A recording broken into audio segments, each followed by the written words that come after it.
Muchas gracias por su compañía, gracias por su atención. Esto es desde el Congreso y en esta ocasión tengo mucho gusto de ofrecer a usted un diálogo en el cual van a participar los señores diputados Sergio Chan Lugo del Partido Acción Nacional y el diputado Manuel Huerta Ladrón de Guevara del Partido del Trabajo, y vamos a abordar un tema que a mí me parece uno de los más relevantes que hay en el país, no solo por acontecimientos recientes a los cuales obviamente nos vamos a referir, como este derrame tóxico industrial que ocurrió en Sonora y envenenó a lo largo de casi 120 kilómetros el cauce de varios ríos de esa áspera y seca zona de la República Mexicana, sino también en general a las nuevas formas de entender lo que desde nuestro punto de vista es un grave problema en México,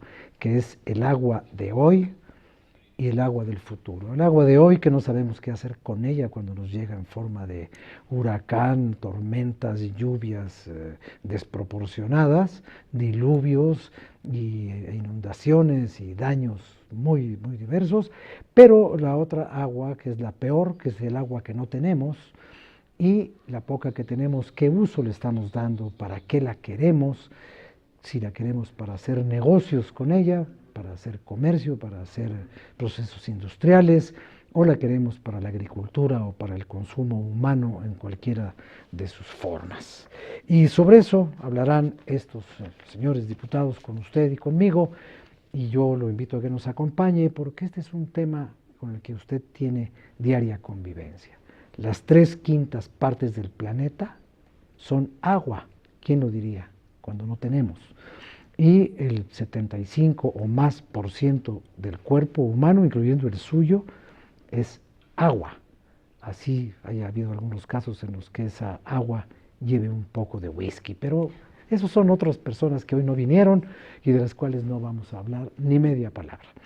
De lo que sí vamos a hablar es de qué pasa con el agua en México.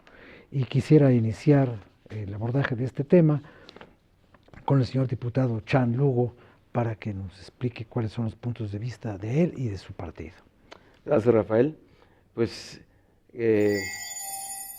los puntos de vista que podemos dar como diputados, como ciudadanos, podemos señalarte que existe un problema en el país con la disponibilidad. Tenemos un desequilibrio también en la distribución de la población, que es un tema que lo ha dado de manera histórica o ha sido el resultado de nuestro proceso histórico, pero el 75% de la población se encuentra, Rafael, donde está prácticamente el 25% de la disponibilidad del recurso, y a la inversa, donde está el 75% del recurso, está el 25% de la población. Entonces, esta disparidad en simplemente la distribución de las personas con respecto a la disponibilidad del recurso nos da obviamente un problema de sobreexplotación en aquellos lugares donde la población supera en mucho las disponibilidades. De tal forma que donde hay más de 700 cuencas o microcuencas en el país, 104 cuencas están sobreexplotadas. Aquí en el centro de la República tenemos algunas de las cuencas más sobreexplotadas precisamente, o donde tenemos una disponibilidad menor por habitante. Entonces, esta situación, como en todo el mundo, el tema del agua es un tema que es un problema de todos, es la situación o el problema a solucionar más democrático, porque afecta a todos por igual. El exceso de agua o la falta de agua nos afecta a todos. Claro, la expresión de a todos por igual va matizada, que no es lo mismo que acabe con los bienes de alguien que tiene para reponerlos, que aquella persona que cuando un huracán pierde todas sus viviendas o toda donde vive, ¿no? Y no tiene para reponerlo.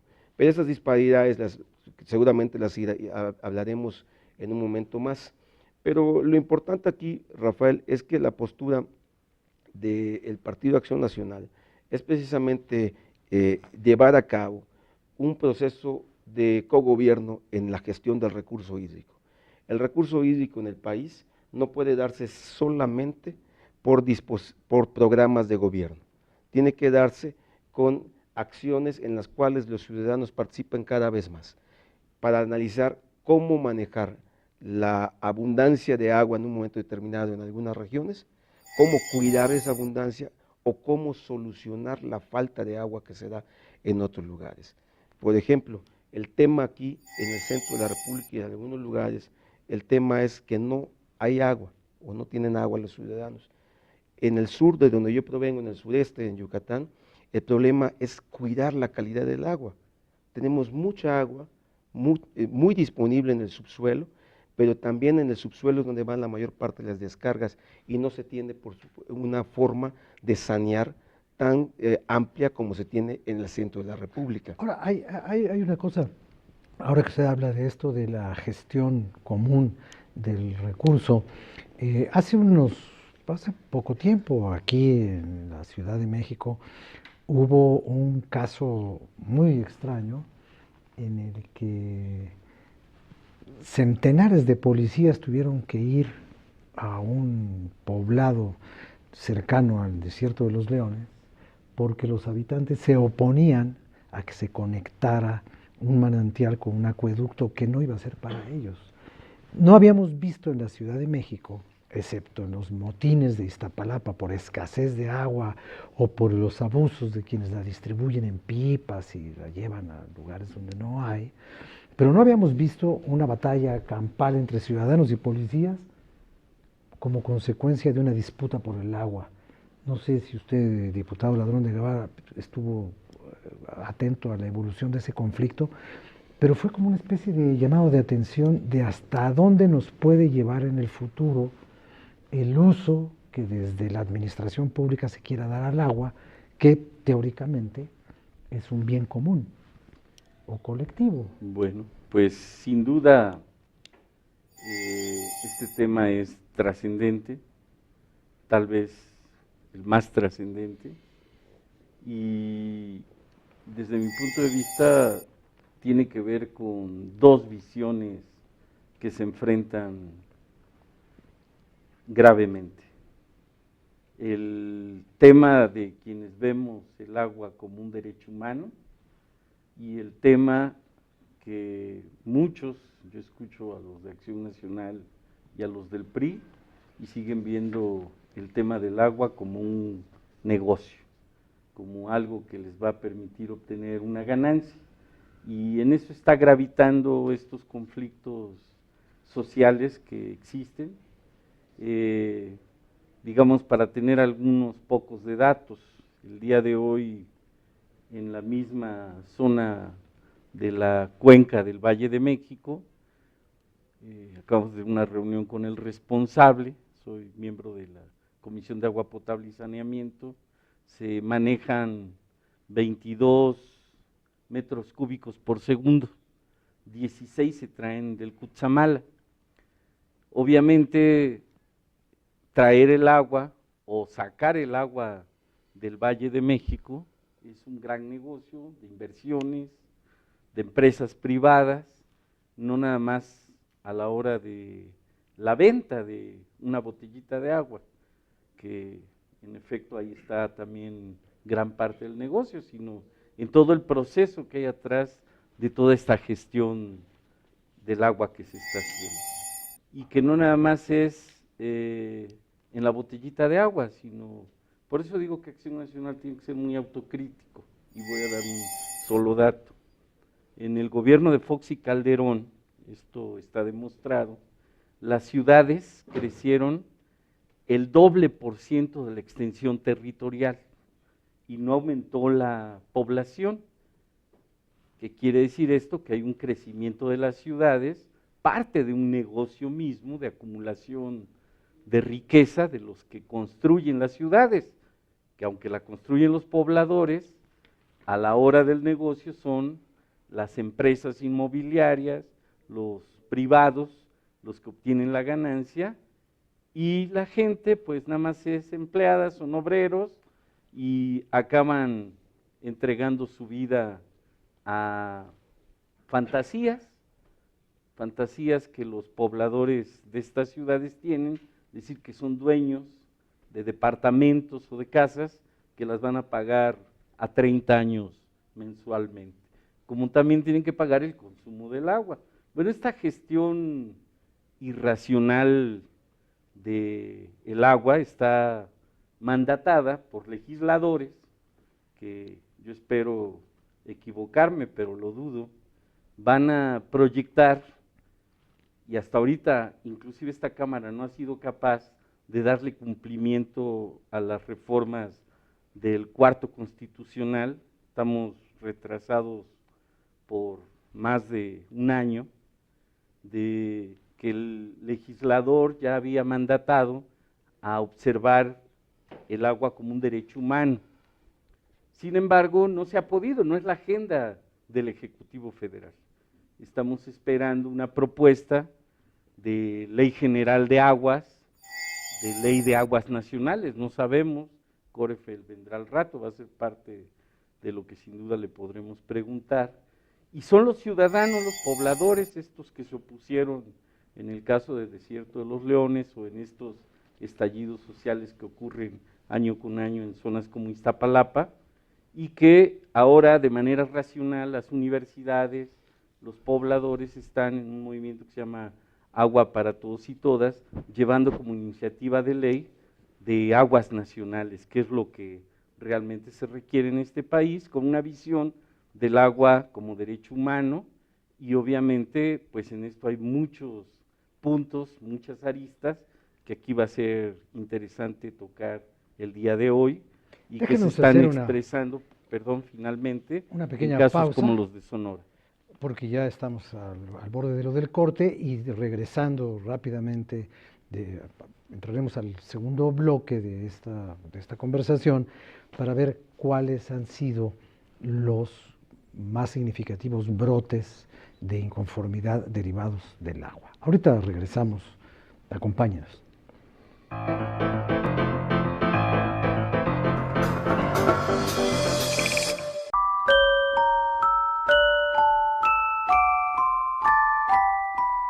Los delincuentes están usando las redes sociales para cazar a tus hijos.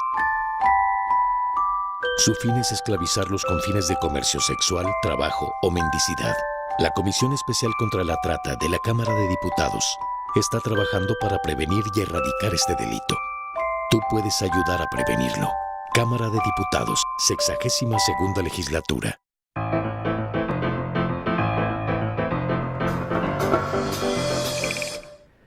Muchas gracias. Regresamos a este análisis del asunto del agua, de si habrá o no habrá una ley de aguas nacionales o una ley nacional de agua, porque usted sabe que poner las palabras en un lugar o en otro le da un significado distinto al matiz de algunas cosas, y no deja de ser interesante que a la luz de estos conflictos sociales que se han derivado por el uso del agua, tengamos que recordar cuando ocurrió en México el primer gran motín ciudadano, que fue en el siglo XVI y que se conoció como el motín del maíz, por un acaparamiento de grano. Los pobladores de la recientemente instituida Nueva España se enfurecieron, tomaron por asalto el Palacio Nacional, o lo que ahora es el Palacio Nacional, y le prendieron fuego y asesinaron a los guardias que estaban ahí cuidando al virrey, y se armó lo que en aquel tiempo debe haber sido considerado como un follón. No sé si así le decían, pero a lo mejor era el lenguaje de la Nueva España. Y ahora estamos viendo conflictos, por ejemplo, en Sonora. Antes del derrame tóxico de la minera México, ya había un problema que no tiene al parecer solución, por un acueducto que el gobierno de Sonora decidió hacer en detrimento, dicen ellos, de los pobladores yaquis y de las comunidades agrícolas de toda esa región del Valle del Yaqui.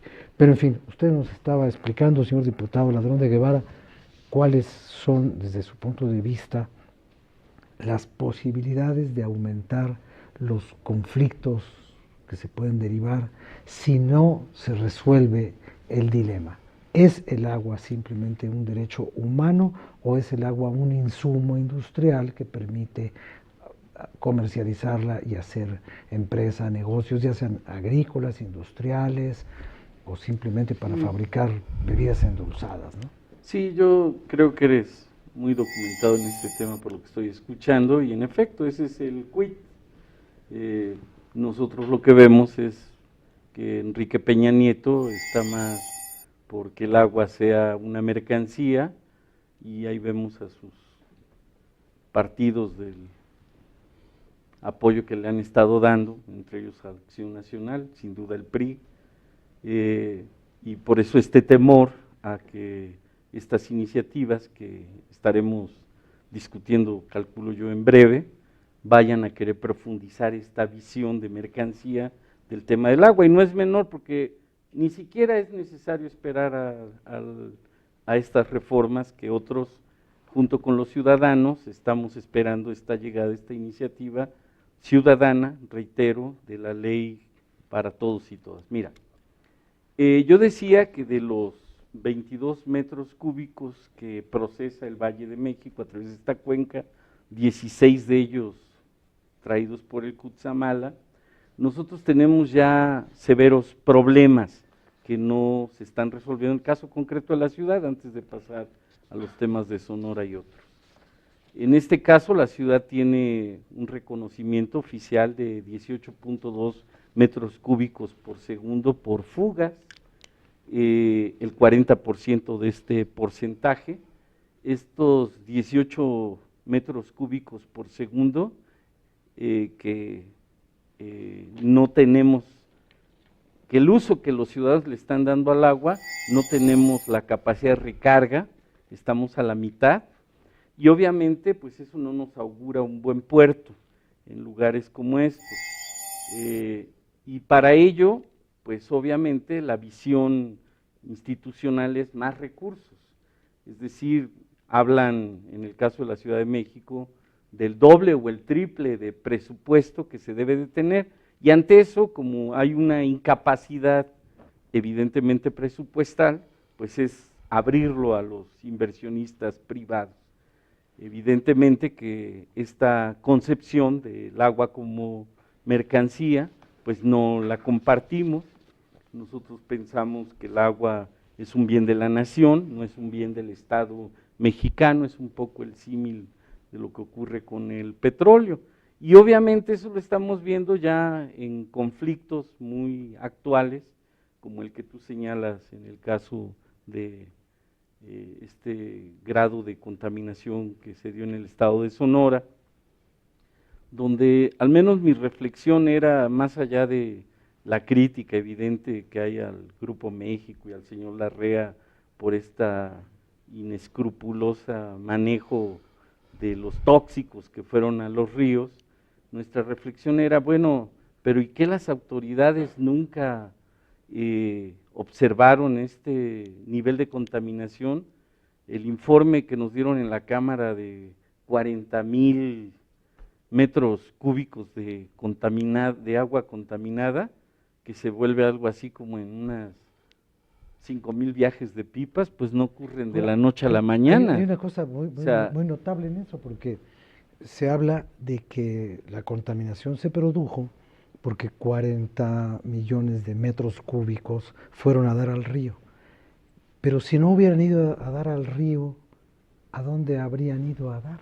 Porque el tóxico, el sulfato de cobre y el cromo y el níquel y lo que había, el arsénico y todo eso, eso iba a ir a dar a algún lado.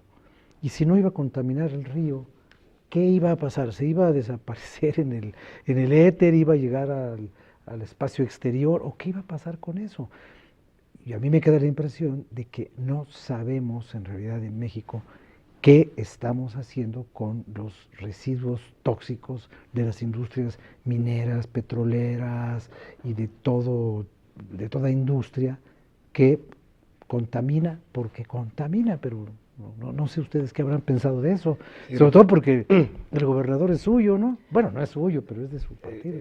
Guillermo Padez es panista, y el tema de Sonora es un tema que vamos a abordar, por supuesto, y que es un tema que también se deriva como bien comentaba Manuel Huerta, no es un tema que solamente se derive de un momento, de un derrame determinado, viene desde algún tiempo atrás. Me parece que ha habido un relajamiento en las autoridades ambientales, pero eso lo vamos a abordar seguramente posteriormente. A mí me gustaría señalar algunas cosas.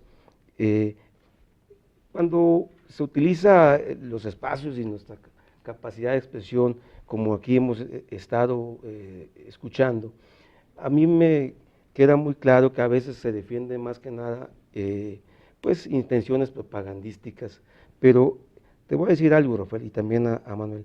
El tema, por ejemplo, del derecho humano sobre el agua. Esta reforma constitucional fue apoyada por el PAN, y hace un momento hablaba yo de que es un tema que democratiza mucho la participación de todas las autoridades. De repente los temas del agua han pasado prácticamente por unanimidad en las últimas reformas que se le ha hecho a la Ley de Aguas Nacionales y la última que se hizo a la propia Constitución. Por lo tanto, el tema para el derecho del agua de las personas es un tema mayúsculo para el Partido de Acción Nacional, porque para el Partido de Acción Nacional, que tiene un fundamento humanista, es decir, que toda decisión de gobierno tiene que girar alrededor del beneficio de las personas en general, el tema del agua no podía quedar exento de ello. Por eso apoyamos esa reforma. Y fíjate que tampoco hemos estado esperando, como dice Manuel, que envíe alguien una iniciativa para reformar y dar cumplimiento a la disposición constitucional que ya tiene un año que se venció, de que debíamos haber establecido una ley general de aguas. Eso se estableció en la reforma constitucional. Y no se ha hecho Y no todavía. se ha hecho, pero ni lo han hecho los diputados de ningún partido, y los diputados que están en la Comisión de Agua Potable tampoco, pero los diputados que estamos en la Comisión de Recursos Hidráulicos, de la cual soy secretario, hemos hecho más de 5 foros, hemos estado presentes en muchas reuniones con especialistas, hemos estado dándole forma a alguna propuesta e iniciativa conjunta que estamos trabajando los diputados de las diversas fracciones partidistas que participamos en esta Comisión de Recursos Hidráulicos, y no estamos esperando, sí estamos en diálogos ya con la Comisión Nacional del Agua para tratar de entender la postura y la visión que puedan tener desde lo que hoy es el gobierno de la parte ejecutiva, pero también nosotros tenemos que tomar en cuenta el elemento primordial de la reforma constitucional, que tiene que ir para beneficio de las personas, como el derecho humano al agua. Ahí me voy entonces al tema que se señalaba de Sonora, por ejemplo, la protesta y los conflictos que se generaron por el tema de un acueducto, ¿sí? El llevar agua de un lado a otro para poder solventar el derecho del agua que tienen los sonorenses. Hay derechos, por supuesto, que se tienen que defender, los derechos históricos, los derechos de alguna etnia, los derechos de algún grupo determinado, pero también lo que votamos todas las fracciones parlamentarias de centro, de derecha y de izquierda en la reforma constitucional, el derecho de acceso humano al agua, y el primer derecho humano al agua es tener acceso a ella para poder sobrevivir, se tiene que privilegiar, como fue y ha sido en el caso de Sonora, para darle agua a la gente en un momento determinado. Ese ha sido el punto de Sonora, y es el punto que nosotros tenemos que defender, Rafael, en este punto específico que ya se señaló en los conflictos sobre el agua. Ojalá, hablamos de un conflicto que mencionabas del siglo XVIII, 17, y bueno, ojalá que pudiéramos hablar del último, ese fue el que se tiene memoria histórica, ¿no?, en el país, que ya como después de la llegada de los españoles, pero ojalá que pudiéramos tener también en la historia el último conflicto, y que ese sea, y aquí la gobernanza, la participación de la gente es lo que va a dar la solución a los problemas de las disponibilidades que no son equilibradas en el país. Por eso el Partido de Acción Nacional está abonando a que haya una gobernabilidad en todos los sentidos y en todas las reformas que estamos participando. Y no vamos a sentarnos a esperar, y estamos trabajando como diputados integrantes de una comisión para lo que es la Ley General de Aguas. Muy bien, mientras avanzamos con este tema, del cual habrá que analizar algunas otras cosas, yo lo quiero invitar a que escuche usted las reflexiones y la crónica de Miguel Reyes Razo, y cuando él concluya regresaremos para continuar con este tema, en el cual le voy a dar a usted algunos datos, algunos de los cuales lo van a poner a pensar gravemente sobre lo que está pasando con la poca agua que hay en este país. Muchas gracias y regresamos.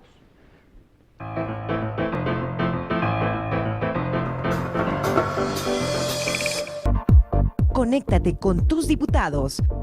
Conoce cómo se transforma México día a día en la Cámara de Diputados. Interactúa e infórmate de la agenda legislativa a través de nuestras redes sociales con noticias, minuto a minuto, videos, fotos y debates que ocurren en comisiones, foros, sesiones, comparecencias, reuniones de trabajo y visitas internacionales. Cámara de Diputados, 62ª legislatura.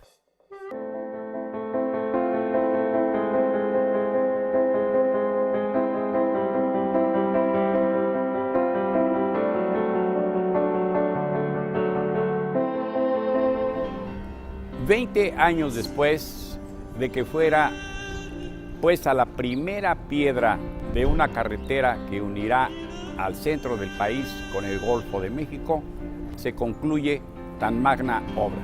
Fueron 20 años que soñaron los de Puebla, los de Hidalgo, los de Veracruz, con esa gran vía de comunicación que permite ya viajar desde el centro del país hasta Veracruz en solo 4 horas y media, en lugar de las 6 y pico o casi 7 que hasta hace pocos días se realizaban.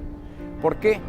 Porque este gobierno empeñado en crear infraestructura, por aquí la carretera Mazatlán-Durango, por allá en todo el centro del país, pero ahora esta carretera costosísima que implica violentar la naturaleza. A lo largo de este trayecto, que va para Tuxpan, que pasa por Puebla, que va por Tenancingo, Hidalgo, ahí se va viendo la maravillosa naturaleza de nuestro país. Altivas, enormes montañas, un verdor extraordinario, como el primer día de la creación. Y ahí el hombre tuvo que dinamitar, hacer volar semejantes grandes creaciones, antiquísimas, milenarias, cimas, y sobre ellas o cavarlas o socavarlas para crear grandes túneles que permitan el acceso por largos kilómetros y se transporten infinidad de productos. Lo mismo las personas, las costumbres, los usos, las tradiciones, la cultura, en fin, eso hacen los caminos, eso hace la infraestructura que está construyéndose a grandes pasos en obras tangibles, porque nadie puede decirle a usted que esa carretera la está soñando, es una visión apenas, no, la puede usted recorrer con encanto, con gusto y admiración. Hay un puente que ahora se llama Gilberto Borja Navarrete, en honor, en reconocimiento a un gran mexicano que fue ese ingeniero Gilberto Borja Navarrete. Hace unos días, el presidente de la República decidió que ese puente, un puente que tiene un pilar, o nosotros decimos un pilar, una columna, en el lenguaje de los ingenieros, es una pila de 200 y pico de metros de elevación. Es asombroso el ingenio humano. Es descubrir los talentos, las capacidades, la gran ingeniería civil mexicana que ha hecho grandes presas, que ha hecho puentes como este, que ahora se llama Gilberto Borja Navarrete, quien llegó a presidir la rica fundación Gonzalo Río Arronte. Es una gran fundación la Gonzalo Río Arronte. Pero a don Gilberto Borja, a la hora que es nombrado albacea de don Gonzalo, le correspondían $25 millones por ley. Y él dijo, ¿cómo podré yo tocar ese dinero? Lo rechazo totalmente. ¿Cómo podré aceptarlo cuando este hombre regala 500 millones? Yo voy a aceptar 25, aunque la ley lo diga, yo no lo acepto, y no tocó un solo centavo don Gilberto Borja Navarrete. Muy amigo de Rufino Tamayo, muy amigo del doctor Héctor Aguilar Camín, del columnista León García Soler, de Rolando Cordera Campos, el notable economista, Así transcurre la vida de don Gilberto Borja Navarrete, que construye a través de Ica infinidad de caminos, infinidad de puentes, y ahora es honrado en este gran puente en la carretera que une desde la Ciudad de México a Veracruz, Tuxpan. Una gran obra de este gobierno, una gran obra concluida por este gobierno, porque se inició hace 20 años y fueron paulatinamente, es una de esas obras vastas, inmensas, que consumen mucho dinero, mucho tiempo, pero sirven para muchas generaciones. A partir de ahora, mercancías, personas, costumbres, cultura, saberes, todo ha de transcurrir, ha de viajar, se libra, las montañas dejan de ser obstáculo y dejan de ser frontera, para servir ¿a qué? A la gran comunicación. Y esa comunicación favorece comercio, favorece inversión, facilita negocios, y allí, en ese enorme acto con el presidente para imponer el nombre de Gilberto Borja Navarrete, ahí el gobernador de Veracruz, Javier Duarte de Ochoa Cruz, elogió y examinó el gran futuro que se despierta, se desata a partir, como chico pardo, del puerto de Tuxpan, y el gran futuro que para el país la comunicación con la costa este de los Estados Unidos se puede tener y producir y transportar y exportar, es decir, hacer negocios. Por su parte, el gobernador de Puebla, que es Rafael Moreno Valle Rosas, o tercero, un hombre preparadísimo en universidades norteamericanas y experto en la banca estadounidense, donde trabajó en Nueva York en varios bancos. Rafael Moreno Valle también pone su impulso desde Puebla para que por ese camino se vaya. Son rutas de ida y vuelta, de intenso intercambio, de toma y daca, de trueque, de cambalache, de intercambio, en fin. Y eso hace la infraestructura en la que está empeñada, ya en caminos, ya en puertos, ya en ferrocarriles, bueno, y el aeropuerto del que nos ocuparemos a su debido tiempo, tan cercano aquí al Palacio de San Lázaro, Palacio Legislativo, que merced a su trabajo permitió todas las reformas, posibilitó las reformas que el presidente imaginó y visualizó para mejorar al país. Estas son las obras, esos son los, como decían los de antes, hechos son amores y no buenas razones. Así que hay un nuevo puente para ir a Veracruz.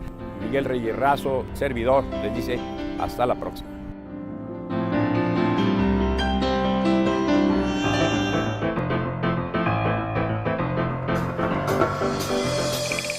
Bien, regresamos a este análisis sobre el tema del agua en México y lo que puede pasar con ella, pero lo más grave, lo que puede pasar sin ella.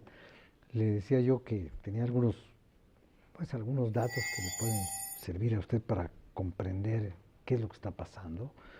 Fíjese, en 1910, si se repartía la disponibilidad de agua con el número de pobladores que la consumían, pues había 31,000 metros cúbicos por habitante.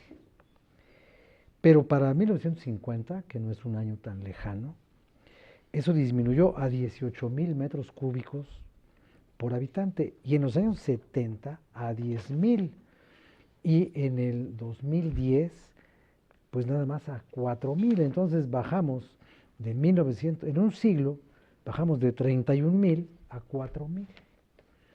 Ahora, también esta estadística tiene su trampa, como todas las estadísticas, porque ¿de qué le servía a un habitante del México de 1910 una disponibilidad de 31,000 metros cúbicos si no había tuberías para que la recibiera en su casa?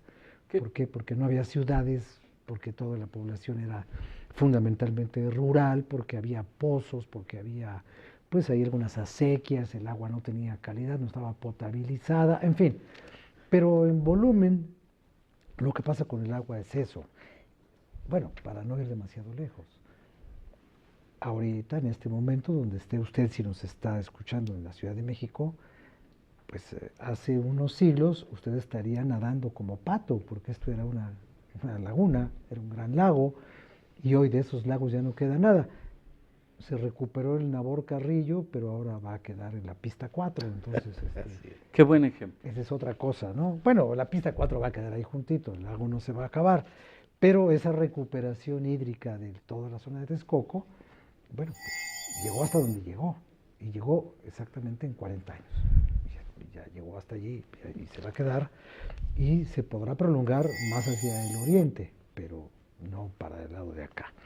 Pero en fin, fíjese, en el 2010, el 89% de las casas de este país tiene agua, lo cual quiere decir que estamos muy cerca de una cifra aparentemente de país civilizado. No es lo mismo en el Chad Oriental, en Namibia o en Uganda, no es igual. Tampoco es igual en Washington. Pero, ¿qué es lo que pasa? Que de ese 89% de las casas que tienen agua, el 95% de ese 89% tienen fugas domiciliarias. El agua se escapa por las tazas de los baños, por los lavabos, por los lavaderos, por las lavadoras, o por la manguera con la que un señor está regando el pavimento o lavando el coche. Entonces, hay, aparte de poca agua, poca habilidad para utilizar el agua. Mira, O poca racionalidad, mejor dicho. yo me quedo con el primer ejemplo de tener agua y no tener tuberías, porque realmente es lo que los diputados, hay que decir del PRIAN, ya para ahorrarnos, son lo mismo PRI-PAN, promueven, dicen por ahí en mi tierra, escriben artículos en la Constitución con la izquierda y los borran con la derecha. Esa es la práctica, una política económica que va dirigida a favorecer a los privados, a los empresarios. Y a las pruebas me remito. Hablan de un derecho humano, de que la ONU nos da 50 litros mínimos diarios por habitantes y lo que te excedas lo pagas a valor de la mercancía. Es la esencia de todos los proyectos de privatización de agua que Acción Nacional y el PRI en las ciudades que gobiernan instrumentan con todas las políticas de agua, donde privatizan hasta el cobro del agua, se lo entregan a empresas bajo la desaparición, no tan solo de la nación en sus bienes nacionales, sino de lo que es el propio Estado mexicano. Eso es lo que es Acción Nacional. Yo ya decía su política urbana de Calderón y de Fox, ¿en qué consistió? En hacer de las ciudades una mercancía y obviamente el agua con toda esta insensibilidad.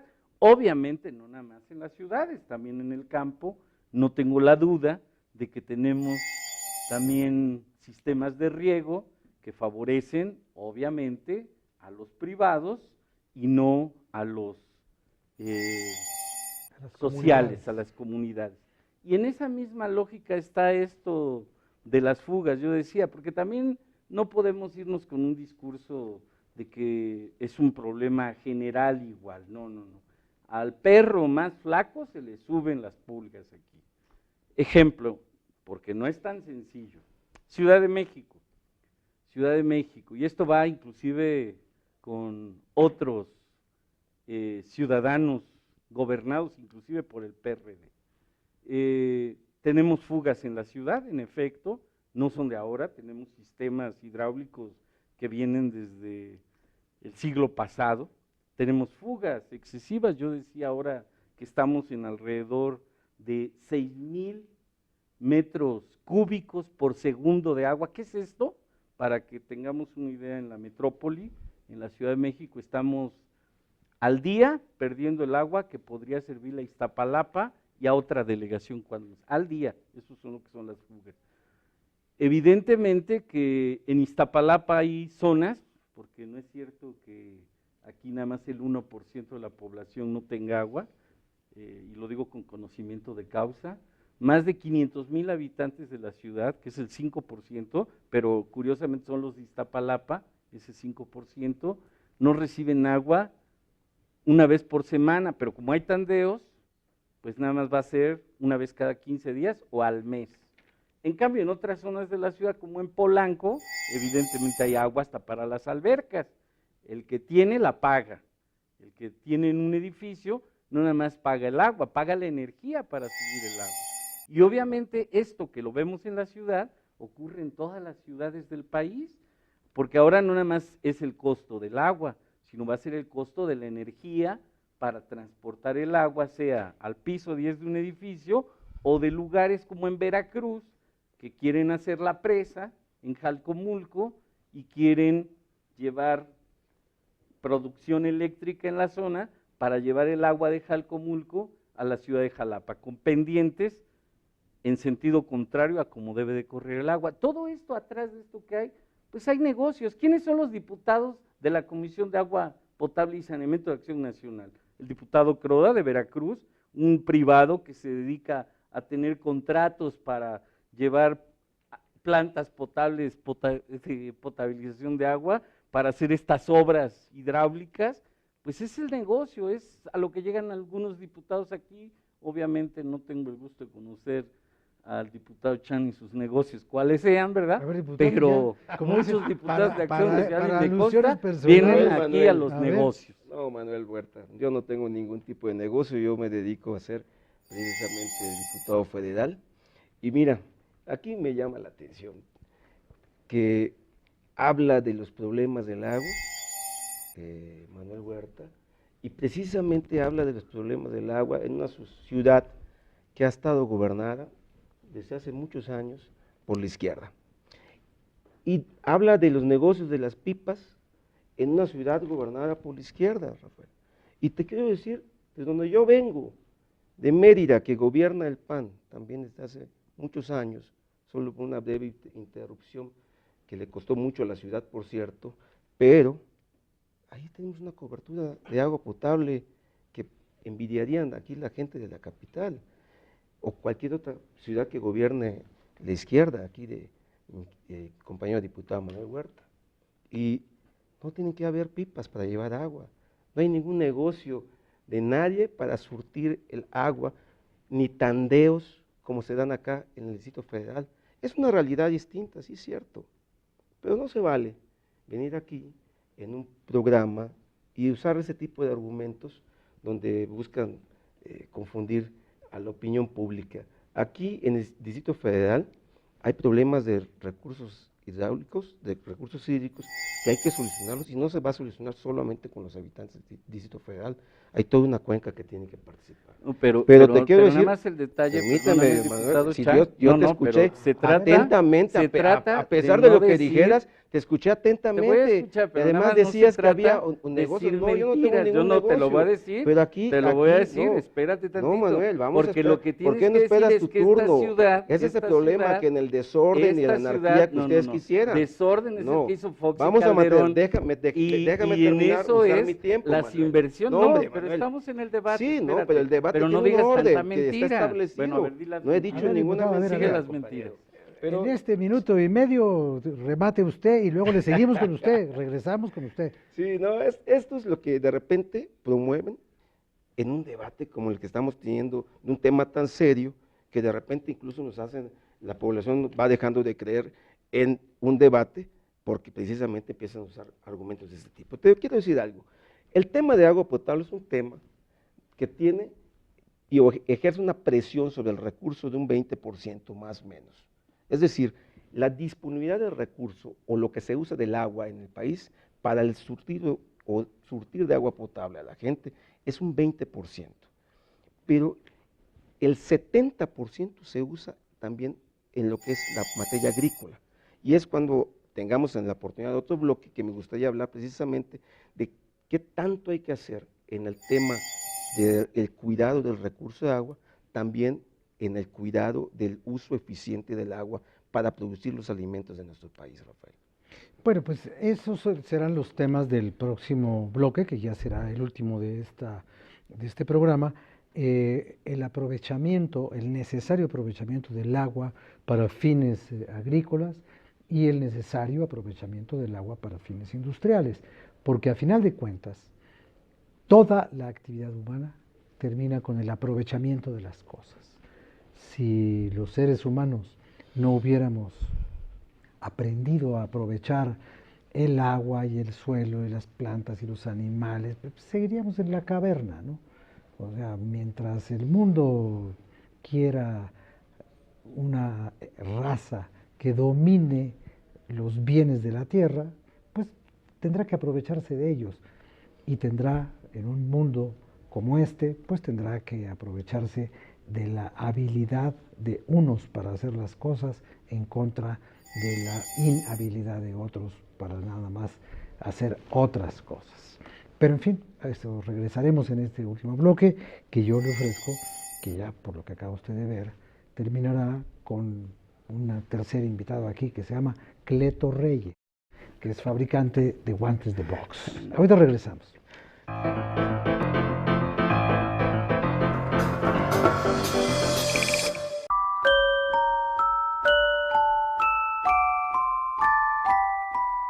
Los delincuentes están usando las redes sociales para cazar a tus hijos. Su fin es esclavizarlos con fines de comercio sexual, trabajo o mendicidad. La Comisión Especial contra la Trata de la Cámara de Diputados está trabajando para prevenir y erradicar este delito.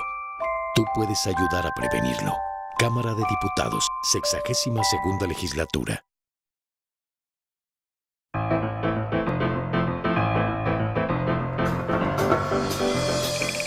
Bien, pues regreso con usted en esta última fase de esta conversación que estamos sosteniendo con el diputado Sergio Chan Lugo del Partido Acción Nacional y el diputado Manuel Huerta Ladrón de Guevara del Partido del Trabajo. El tema, como usted ya se dio cuenta en los segmentos anteriores, es el agua. ¿Qué hacemos con ella? ¿Qué hacemos sin ella, sobre todo? Y en estas condiciones, decía el diputado Chan Lugo que, bueno, ¿cómo vamos a usar el agua necesaria para la producción de alimentos? ¿Y cómo vamos a usar el agua, digo yo, necesaria para la producción? ¿La producción de qué? La producción de todo. Todo lo que se produce en este mundo, hasta esta emisión de televisión, necesita agua, a fuerza. No podemos vivir sin ella y a ella se le debe la presencia de la vida. Lo único que encontraron después de miles y miles de millones de dólares gastados en mandar un robot a Marte fue la felicidad de saber que en Marte había hielo en algunas zonas y eso quiere decir que hubo agua y que si hubo agua pudo haber vida, al menos de bacterias, pero había agua. Entonces, diputado Chan Lugo, ¿qué hacemos con el agua, las bacterias, la agricultura y la industria? Fíjate, y todo lo demás? Y es que hacías un comentario también para producir. Por ejemplo, la industria usa o tiene una disponibilidad o se le ha asignado para sus procesos productivos un 5%. Del total que se asigna en los diversos usos en el país, es un 5%, más o menos. Por lo tanto, obviamente aquí, ¿qué es lo que hay que cuidar? Que con ese 5% no pase lo que pasó, y volvemos al tema de Sonora, con derrame, con afectación, y no solamente allá, en muchos otros lados. Pero para hacer un uso eficiente del agua, para darle mayor sustentabilidad al recurso, yo creo que en el tema agrícola, te quiero comentar unos datos, como bien tú has traído también algunos, Rafael. Nosotros tenemos en el país 21.4 millones de hectáreas que están destinadas a la producción. De estas, 14.9 millones de hectáreas se dedican a producir por temporal, es decir, como les caiga el agua, como lo puedan manejar, y 6.5 millones de hectáreas se usan para producir alimentos con sistemas de riego. Esto es en unidades de riego o en distritos de temporal. Pero el dato aquí importante es que con ese 30% de áreas con riego, de esas 6 millones de hectáreas, se produce el 50% de los alimentos que se producen en el país. Es decir, que el agua que se usa además eficiente, que se usa bien, y además produce más del doble, casi 3 veces más que lo produce un área de temporal.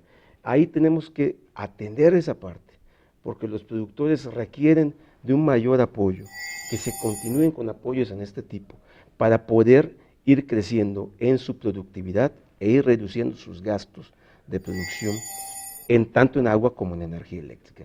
Si nosotros logramos, mediante políticas públicas, y política pública, nuevamente me voy al principio, implica la participación social, porque si no sería simplemente un programa de gobierno.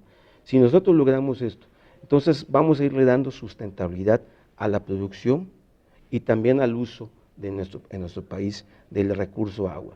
Yo quiero concluir o de alguna manera considerar algunas cosas. La administración en el tema de agua potable, la administración de las ciudades tiene que ser cada vez más eficiente en el manejo. las eficiencias, las fugas, lo que hemos estado escuchando aquí, creo que es algo que se tiene que abatir y es el siguiente paso en la gestión del recurso. Primero era dar cobertura. Ya que logramos una cobertura razonable en el país en los últimos 12 años, creo que el tema ahora es hacerlo cada vez más eficiente, la prestación del servicio público, que de acuerdo además al 115, Rafael, es un tema que es obligación de los municipios, es un tema que no se puede privatizar, es un tema que puede haber participación privada y solo hay poquísimas ciudades en el país en que tienen participación privada. En Aguascalientes, ¿sí? ¿no? Aguascalientes, en Benito Juárez, en Quintana Roo, que por cierto también gobernó la izquierda con el PRD, en contadísimos lugares participa el capital privado, pero no se privatiza el servicio, sino que les han concesionado la prestación del servicio. Sí tiene un problema esto, que a los privados les interesa maximizar sus utilidades, y en la prestación de un servicio público, la obligación de la autoridad es que le llegue a todos, aunque esto no genere utilidades. Entonces, por eso no ha tenido tanto éxito en el país la privatización del servicio público.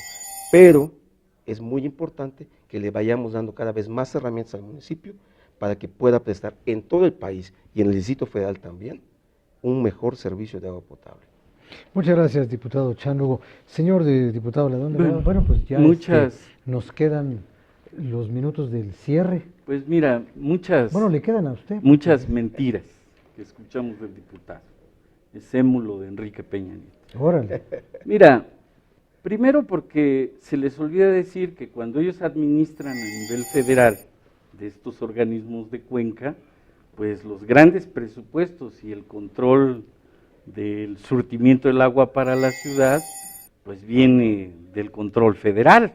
Eso se les olvida decir.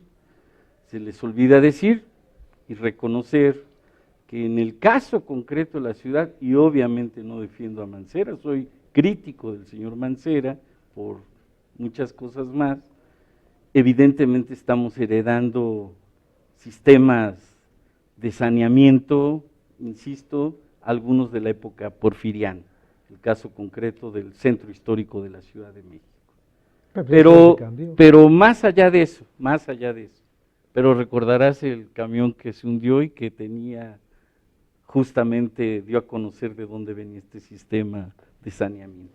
Pero más allá de eso, mira, en el sistema agrícola, 77% del agua se consume ahí, sobre todo en zonas áridas, y pareciera generalidad decir, uy, pobrecito, sí, pero el 60% de esta agua que se destina no llega a la parcela, evidentemente, por los propios sistemas de agua. Y obviamente estas concesiones están subsidiadas para los grandes poseedores de la tierra en el campo, y que evidentemente las reformas que Acción Nacional aprobó con el PRI en el salinato y que le pegaron al 27 constitucional, pues todos sabemos que son los privados, como el señor Fox con sus ranchos, los que tienen esos negocios, o como Padres ahora que se dio a conocer la represa y que luego él no queda claro quién destruye la represa, en estas negociaciones que el PRI y el PAN tienen en el estado de Sonora,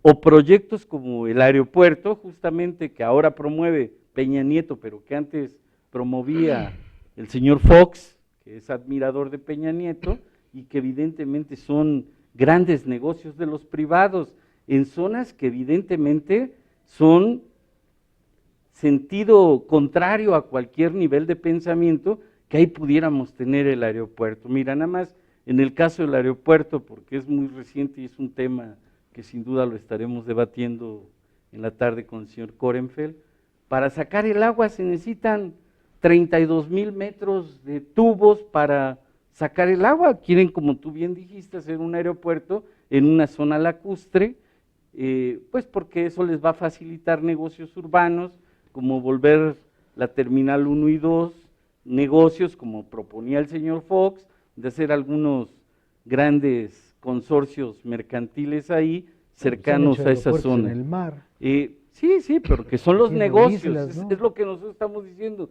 son los negocios del señor Calderón con la minería, donde están concesionando más del 30% del territorio nacional a la industria minera, y que ya vemos ahora con lo que ocurre en Sonora, la calidad de la minería que tenemos en este país, que nos están heredando gobiernos de Acción Nacional. Eso es lo que está atrás del asunto. Por eso decimos que es una gran mentira el que digan que apoyan una reforma constitucional donde dicen existe un derecho humano al agua, cuando, reitero, en la práctica lo que nosotros vemos de los gobiernos del PRI y del PAN son políticas que favorecen a los privados, con todos los ejemplos que estoy dando. Y para no ir más lejos, pues acaban de aprobar una reforma energética que permite, en un conjunto de leyes, prácticas tan nocivas a la población como es el fracturamiento hidráulico. Eso lo votó el diputado Chang, para no ir más lejos. Fracturamiento hidráulico que consume millones de litros de agua que son contaminados, mantos freáticos que serán contaminados, y nos vienen con un discurso de que defienden los derechos humanos. Pues no puede uno consentir que se digan tantas mentiras a la población, y por eso tenemos que poner estos puntos sobre las IES.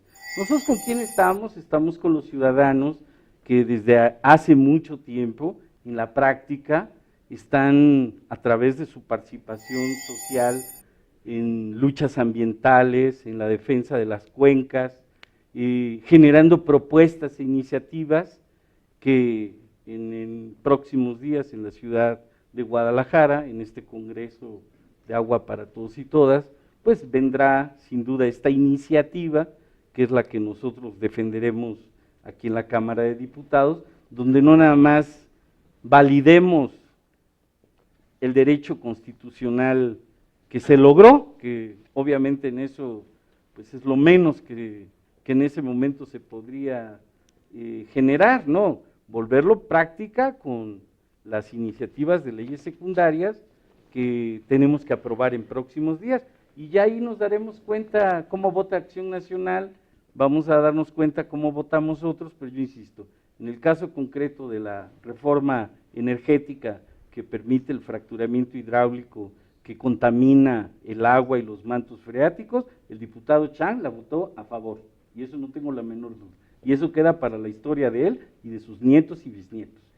Pues muchas gracias, señores, gracias por sus puntos de vista, gracias a usted por su acompañamiento, gracias por escucharnos y por vernos, y estaremos aquí pronto en el siguiente programa de esta serie desde el Congreso.